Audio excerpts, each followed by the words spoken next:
ഏഷ്യാനെറ്റിൽ ഏറെ ജനപ്രീതി ആർജിച്ച ബിഗ് ബോസ് മലയാളം സീസൺ 7 മൂന്നാം ആഴ്ചയിലേക്ക് കടന്നിരിക്കുകയാണ്. ഇതിനകം നാടകീയമായ ഒട്ടേറെ സംഭവ വികാസങ്ങൾ ഷോയിൽ അരങ്ങേറുകയുണ്ടായി. പല മത്സരാർത്ഥികളും പ്രേക്ഷകരുടെ പ്രിയങ്കരരായി മാറി. ഫാൻസ് പേജുകൾ സോഷ്യൽ മീഡിയകളിൽ നിറഞ്ഞു കഴിഞ്ഞു. പ്രേക്ഷക പ്രിയതയിൽ മുന്നിൽ നിൽക്കുന്ന മത്സരാർത്ഥികളാണ് ആദിലയും നൂറയും. രണ്ട് വ്യക്തികളാണ് എങ്കിലും ഒരു മത്സരാർത്ഥിയായാണ് ഇരുവരും മത്സരിക്കുന്നത്. ബിഗ് ബോസ് ഷോയുടെ ചരിത്രത്തിലെ ആദ്യത്തെ ലെസ്ബിയൻ കപ്പിൾ കൂടിയാണ് ആദിലയും നൂറയും. ഷോ മുന്നേറുമ്പോൾ പ്രേക്ഷകപ്രിയം കൂടുന്ന ഇരുവരും ഇപ്പോൾ ഷോയ്ക്കുള്ളിൽ കണ്ണീരണിഞ്ഞിരിക്കുന്ന കാഴ്ചയാണ് കാണുന്നത്.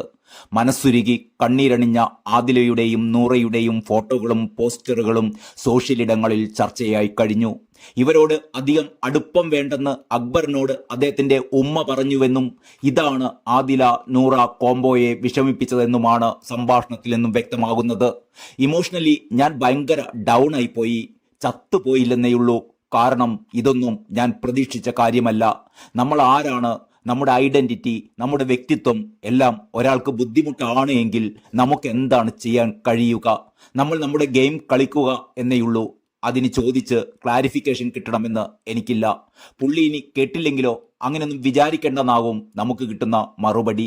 നമ്മളിവിടെ ഒരാളോട് സംസാരിക്കുന്നത്, നമ്മളിവിടെ ഒരാളോട് തമാശ പറയുന്നത്, അതൊക്കെ അവരുടെ ഫാമിലിക്ക് പ്രശ്നമുണ്ടാക്കുന്നു എന്ന് അറിയുന്നത് വളരെ വേദനിപ്പിക്കുന്നതാണ്.